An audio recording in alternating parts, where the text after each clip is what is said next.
चांद, चंद्रमा, चंदा मामा, मून मिशन।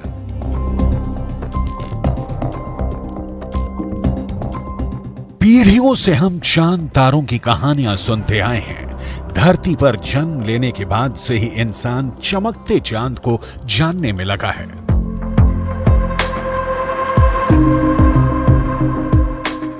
भारत का चंद्रयान 3 इसी मिशन का सबसे ताजा पड़ाव है।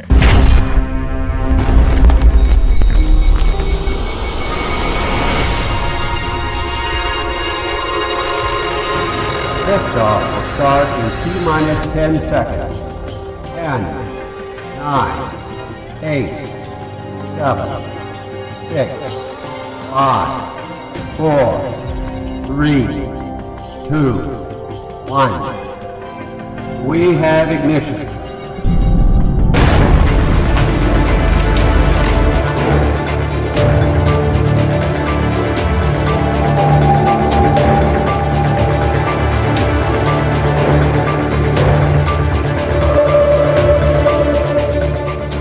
इसरो का चंद्रयान 3 उस चांद को चूमने वाला है जो चमकता है, जो धमकता है, जिसकी चांदनी धरती के कोने कोने में रहने वाले इंसानों को लुभाती है।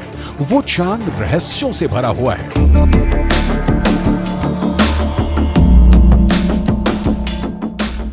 गगन में मगन होकर सदियों से पृथ्वी का चक्कर लगाने वाला चांद कवि की कल्पनाओं में रचा बसा है। अलग अलग मजहब में चांद की अलग अलग व्याख्या मिलती है। चंद्रमा हिंदुओं की आस्था में है, चांद मुसलमानों की अकीदत में है। वहीं चंद्रमा दशकों से ज्ञान और विज्ञान की दुनिया का केंद्र बिंदु बना हुआ है। चांद पर पहला पांव रखने से लेकर चांद की सतह पर पानी की खोज तक वैज्ञानिक आज भी चांद के रहस्यों को सुलझाने में लगे हैं। चांद को समझने की जिज्ञासा इंसानों में पहले भी थी, आज भी है और आगे भी रहेगी।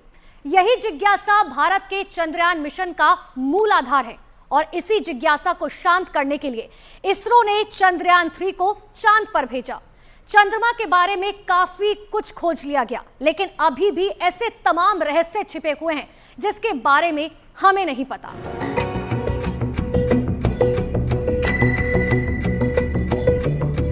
क्या ब्रह्मांड की उत्पत्ति का सनातन सत्य चांद की सतह में छिपा है? क्या चांद के धरातल का विश्लेषण ब्रह्मांड की अबूझ पहेली को सुलझाने का प्रवेश द्वार है? क्या धरती पर मौजूद जल, जंगल, जमीन, फूल और खुशबू का तार चंद्रमा के इस वीरान संसार से भी जुड़ता है? चांद पर पानी की खोज के बाद भारतीय अंतरिक्ष अनुसंधान संगठन यानी इसरो अब चांद पर जमी बर्फ का विश्लेषण करने में जुटा है। चांद की सतह की बनावट को समझने में लगा है। अभी तक चंद्रमा से जुड़ी कई हैरान कर देने वाली जानकारियां सामने आई हैं। दावा तो यह भी किया जाता है कि चंद्रमा की मिट्टी में कई तरह के खनिज हैं और यही वजह है कि चांद पर पहुंचने के लिए तमाम देशों में होड़ लगी है। चांद की सतह पर पानी होने के भी सबूत मिल चुके हैं। इतना ही नहीं, वैज्ञानिकों का यह भी मानना है कि चांद पर जीवन के सबूत भी मिल सकते हैं।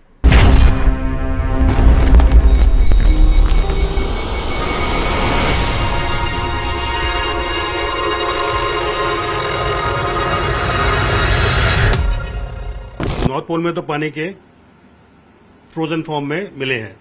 हाँ, इस तरह ही इंडिया जो है पहला है जो साउथ पोल पर जाकर उधर सतह का और सतह के नीचे भी अध्ययन करेगा और पता लगेगा कि क्या क्या मिलता है। अंतरिक्ष में चंद्रमा धरती का सबसे करीबी पड़ोसी है।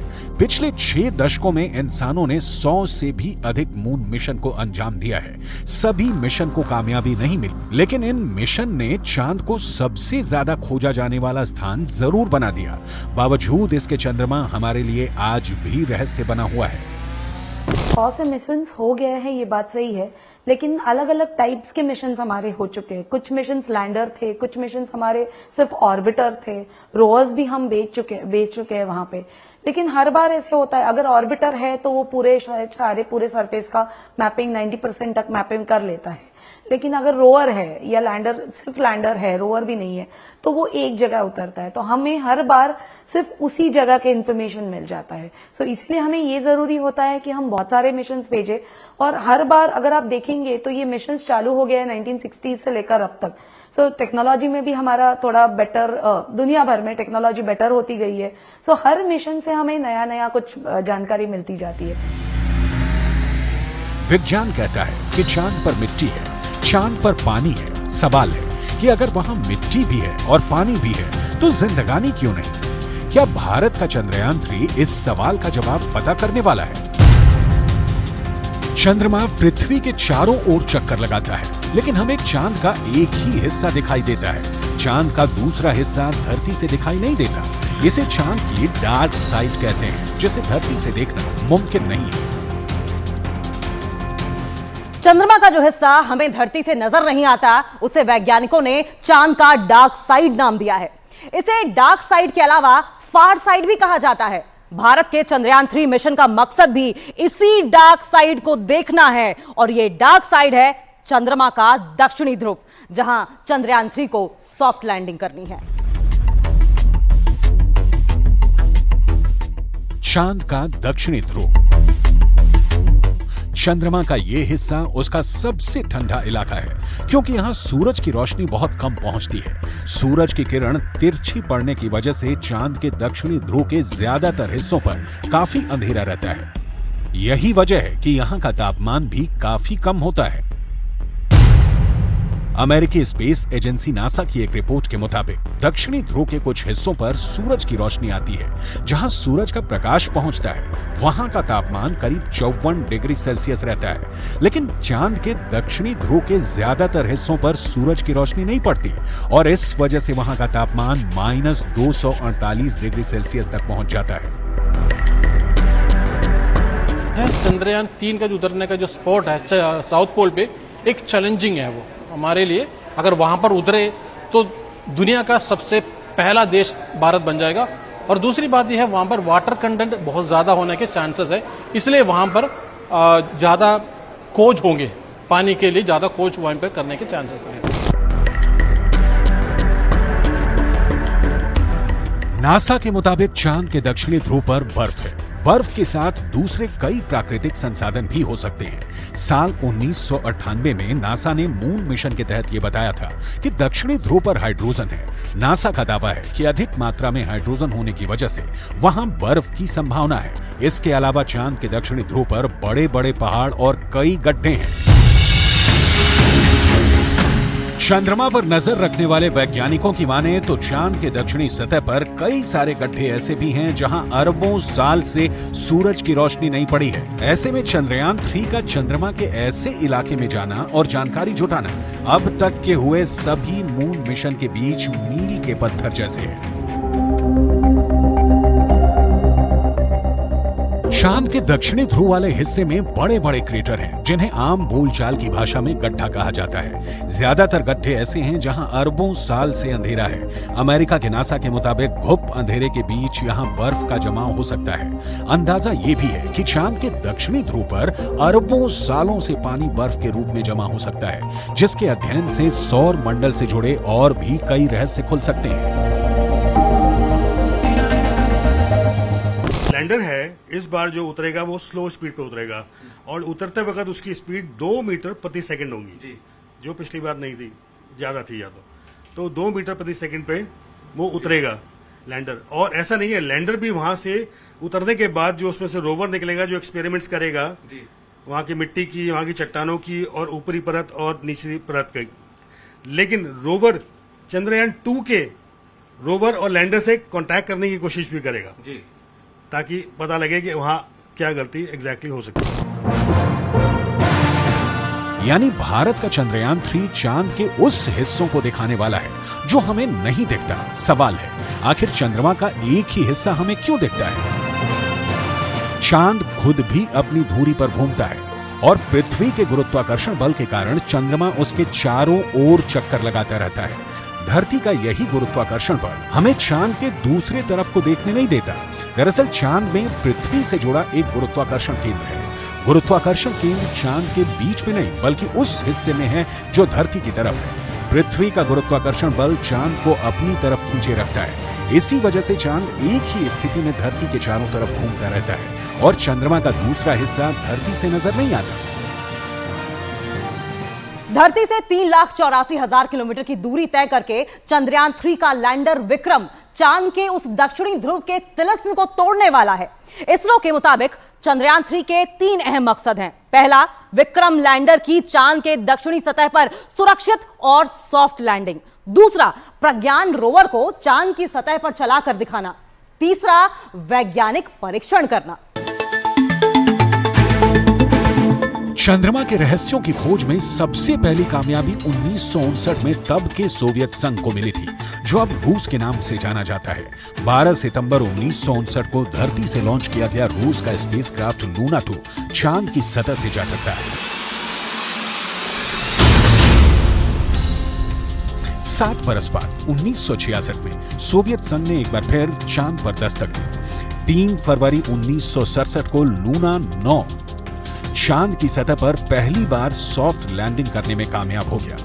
ये वो वक्त था जब सोवियत संघ और अमेरिका के बीच शीत युद्ध चल रहा था। दोनों देशों में धरती के साथ साथ स्पेस रिसर्च को भी लेकर एक होड़ लगी थी। इस होड़ का सबसे अहम हिस्सा चांद तक पहुंचने की दौड़ थी। सोवियत संघ को पीछे छोड़ने के लिए तब अमेरिका ने इंसान को चांद तक ले जाने और सुरक्षित वापस लाने का लक्ष्य तय किया। Before this decade is out, of landing a man on the moon and returning him safely to the earth. 1, 0, all engine running. Liftoff. We have a liftoff. 32 minutes past the hour. Liftoff on Apollo 11. America के Apollo 8 mission ने America के 3 अंतरिक्ष यात्रियों को चांद की कक्षा में पहुंचा दिया। ऐसा पहली बार था जब इंसान चांद के इतने करीब पहुंच गया था। इसके बाद वो दिन भी आया जब अमेरिका ने चांद पर इंसानों को उतार दिया। यह मिशन था अपोलो 11। अपोलो 11 के जरिए अमेरिका ने चांद तक ऐसी छलांग लगाई जिसे आज तक कोई दूसरा देश दोहरा नहीं पाया। वो छलांग थी चांद पर इंसानों का पहला कदम।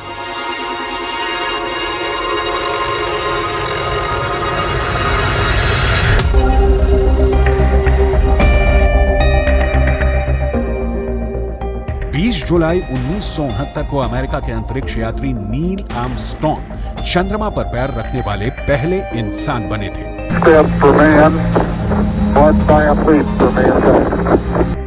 चांद पर उतरने वाला लूनर लैंडर 2 लोगों को लेकर गया था। नील आर्मस्ट्रॉन्ग के अलावा बज एल्ड्रिन भी वहां बाद में उतरे थे।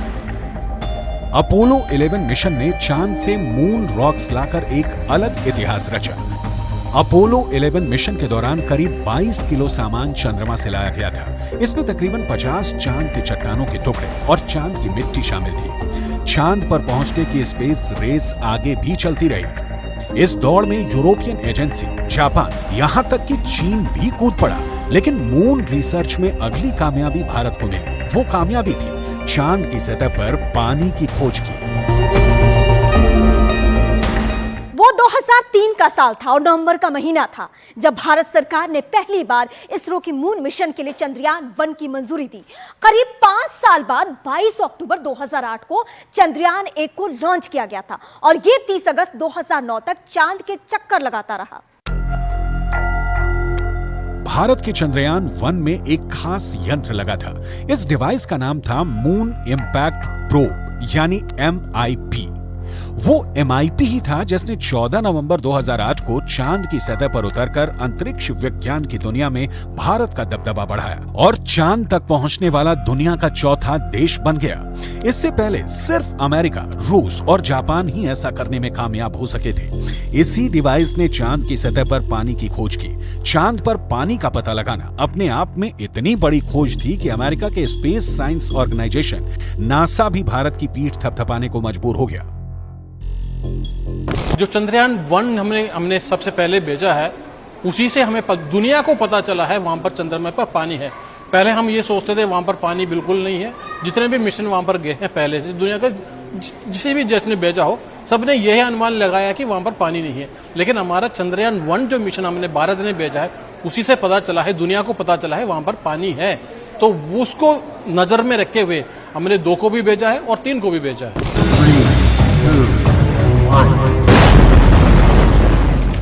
साल 2019 में भारत ने चंद्रयान 2 को चंद्रमा पर भेजा।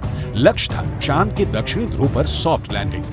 इससे पहले अमेरिका, रूस और चीन ने चंद्रमा की सतह पर सॉफ्ट लैंडिंग करवाई थी, लेकिन दक्षिणी ध्रुव पर नहीं। चंद्रयान 2 जब चंद्रमा की सतह पर उतरने ही वाला था कि लैंडर विक्रम से संपर्क टूट गया। आखिरी पल में चंद्रयान 2 का 47 दिनों का सफर अधूरा रह गया।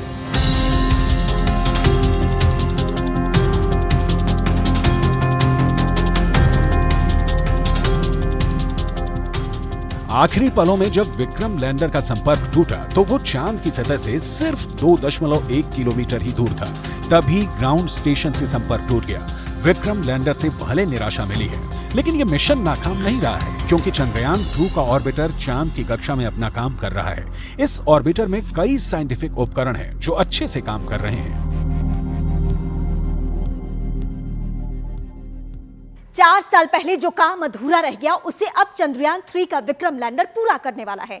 वो विक्रम लैंडर ही है जो इसरो के बरसों पुराने सपने को पूरा करने वाला है।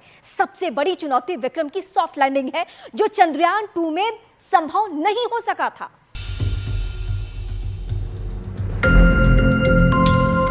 चंद्रयान 3 के विक्रम लैंडर में 4 इंजन लगे हैं, जबकि चंद्रयान 2 के लैंडर विक्रम में 5 इंजन थे। इस बार 5वें इंजन को इसरो ने हटा दिया है। इस बार लैंडर में चारों कोनों पर 4 इंजन लगे हैं। 4 में 2 इंजन फाइनल लैंडिंग के लिए हैं और बाकी बचे 2 इंजन इमरजेंसी के लिए लगाए गए हैं। पिछली बार जो त्रुटियां हुई हैं उनको दूर करके और ये सॉफ्ट लैंडिंग के लिए की तैयारी के लिए उन्होंने जो भी किया है वो इसरो की टीम ने बहुत मेहनत की है और उन्होंने उसको रिड्यूस करके 4 किया हुआ है। आपकी जानकारी के लिए बता दें, चंद्रयान 2 मिशन में आखिरी समय में 5वां इंजन जोड़ा गया था।